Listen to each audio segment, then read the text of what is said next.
महज 16 साल की उम्र में उत्तर प्रदेश की धरती पर जन्मे कृष्णचंद्र पांडे जी को पत्थरों से प्यार हो गया। समय बीतता चला गया और इनका प्यार पत्थरों के प्रति और भी गहरा होता चला गया।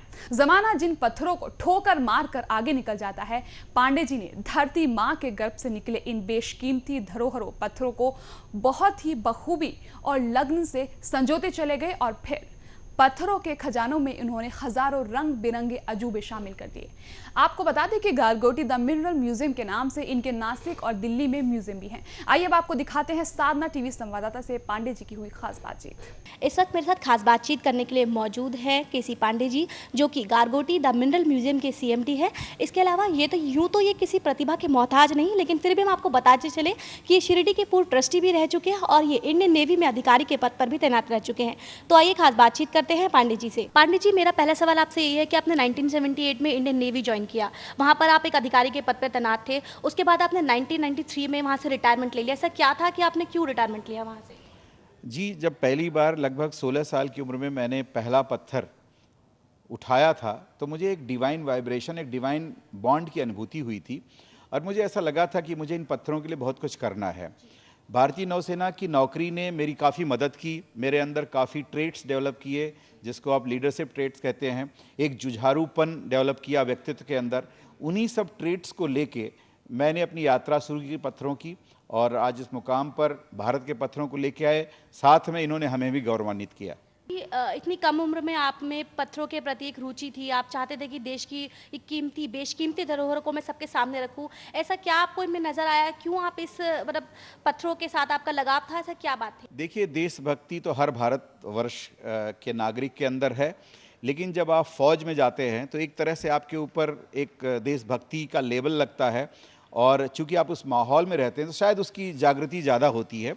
तो सबसे बड़ी ड्राइव जो मुझे मिली भारतीय नौसेना से मिली और मैंने आपसे कहा कि ऐसा व्यक्तित्व निखारने में भारतीय नौसेना ने मेरी मदद की और एक देशभक्ति का एक नमूना मेरे अंदर जो जागृत था, तो मैंने कहा कि विश्व के पटल पे भारत के झंडा कैसे, भारत के मिनरल के झंडे को मैं ले जा सकूं, और उसी का ये परिणाम है। मैं बार बार यही कहूँगा कि भाग्य और पुरुषार्थ के संगम ने मेरा साथ दिया और मैं जो कुछ कर सका इस फील्ड में, उसमें सबका सहयोग है। बात करो इस म्यूजियम की, इस म्यूजियम में से क्या खास बात है? क्यों लोग यहाँ पर आए? क्या आप में ऐसे आकर्षक चीज़ें हैं जो हमें वहाँ नहीं मिलती? क्योंकि ये तो उसमें कोई दो राय नहीं है कि आपका म्यूजियम सबसे अनोखा म्यूजियम है, सबसे अलग म्यूजियम है। और कुछ क्या बताना चाहेंगे आप लोगों को ताकि लोग इसके प्रति, पत्थरों के प्रति उनका रुचि ज़्यादा जाए?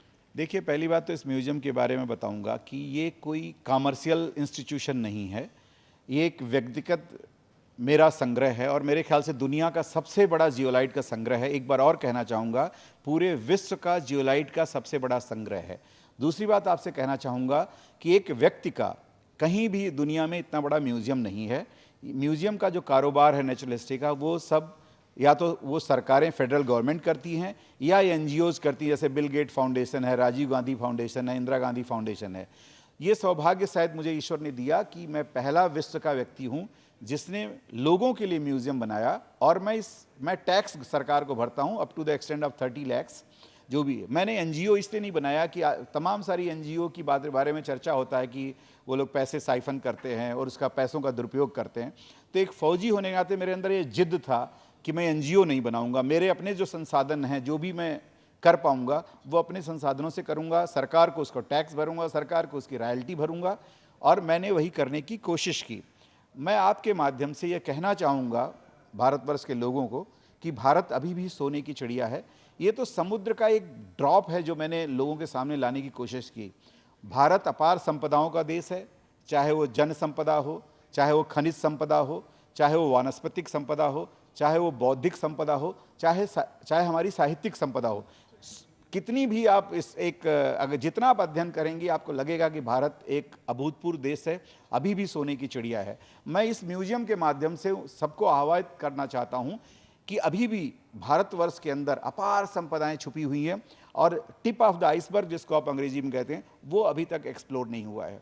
मैं इस म्यूजियम के माध्यम से भारत सरकार को, भारत के लोगों को, हमारे जो स्टूडेंट्स हैं, हमारे जो जियोलॉजी के एक्सपर्ट्स हैं, मैं तो एरोनॉटिकल इंजीनियर हूँ, मुझे ABCD जियोलॉजी की नहीं आती, इन पत्थरों की सुंदरता ने मुझे मंत्रमुग्ध किया और उसी के तहत मेरी यात्रा चली। और मेरे म्यूजियम का जो थीम है कलेक्शन का, that is the aesthetic beauty of the mother earth in the crystal form. तो जो मुझे सुंदर लगा वो मैंने संग्रह किया। बाद में मुझे पता चला कि ये करोड़ों की संपदा है और अब अरबों की संपदा हो गई है। अगर मैं बात करूँ जियोलाइट की, अभी आपने जियोलाइट का जिक्र किया, तो हर कोई इस चीज़ से वाकिफ़ नहीं है। जियोलाइट क्या है, इसको थोड़ा संक्षेप में बताइए। देखिए, जियोलाइट बेसिकली ग्रीक भाषा का शब्द है और ये जियोलिटिक शब्द से निकला हुआ है। इसका मतलब होता है बॉइलिंग वाटर ग्रीक भाषा में। और basically they are volcanic trap rocks. जब ज्वालामुखी, लगभग डेक्कन प्लेटो के पत्थर ज़्यादा आप मेरे पास पाएंगी, वैसे ज्वालामुखी कई जगह निकले हुए हैं, कई जगह लाइव वॉल्केनोज अभी चल रहे हैं। लेकिन जो डेक्कन प्लेटो जिनका मुझे महारत हासिल है जिन पत्थरों के बारे में, तो ये 650 लाख वर्ष पहले ये पृथ्वी दहकती हुई लावा थी और उसी के प्रादुर्भाव से इन पत्थरों का सृजन हुआ। और मैं अक्सर ये कहता हूँ कि सृजन और विनाश एक दूसरे के पूरक हैं। जहाँ एक तरफ विनाश होता है वहाँ कुछ सृजन होता है। तो उसी प्रकृति के इस खेल का एक नायाब नमूना है ये, कि इसको मैं पाषाण पुष्प भी कहता हूँ। तो जो पत्थरों में मेरी महारत है वो लगभग 650 लाख वर्ष पुराने हैं और ये अपने मौलिक रूप में है, ये अपने क्रिस्टल फॉर्म में। एक बात और मैं कहना चाहूँगा, इसमें अपार क्षमता है, अपार ऊर्जा है और सब पॉजिटिव एनर्जी है। ये इनका प्रचार प्रसार ज़्यादा क्यों नहीं हो पाया? क्योंकि they are the rare of the rarest. इसके ऊपर किसी पंडित या ज्योतिषी की निगाह नहीं पड़ी और ना एक ऐसा तंत्र हुआ, क्योंकि ये बहुतायत में एप्लीकेबल नहीं हुए। सरकार इसको नहीं संभाल पाई क्योंकि इनकी फाइंड बड़ी रैंडम है, इनका मास डिपॉजिट नहीं है। Unlike your granite, marble, diamond और एमराल्ड और एनी ओर्स, ये बहुत ही रैंडम फाइंड है, इनकी इंसिडेंटल फाइंड है। तो इकोनॉमिकली किसी भी सरकार के लिए वायबल नहीं है कि इसका कुछ खनन कर सके, इसका संग्रह कर सके। तो हमारे जैसे 2-4 लोग हैं और चूंकि मैंने आपसे कहा कि एक फौज में जो जुझारू प्रकृति है, मैंने इसको और एक्सप्लोर करना चाहा। वरना इसको लोग सदियों से कर रहे थे, लेकिन इस रूप में कभी ने किसी ने करने की क्षमता नहीं रही या उन्होंने इधर ध्यान नहीं दिया। तो मैंने एक गौरव के रूप में, एक देशभक्ति के रूप में इसको अपनाया और सोचा कि पूरे भारतवर्ष के लोगों को ये बता सकूं कि ये तो एक मात्र छोटा सा अंश है भारत माँ के आंचल का। ऐसी कई विधाएं हैं भारत माँ के आंचल में कि जो भारत को विश्व गुरु आज ही बनाने के लिए तत्पर है। 10 साल 20 साल का वेट करना नहीं है। अगर हम सुधर जाएंगे तो आज ही विश्व गुरु भारत बन जाएगा। यूपी डायरी में आज के लिए इतना ही। एक बार फिर मुझे मेरी पूरी टीम को दीजिए इजाजत। नमस्कार।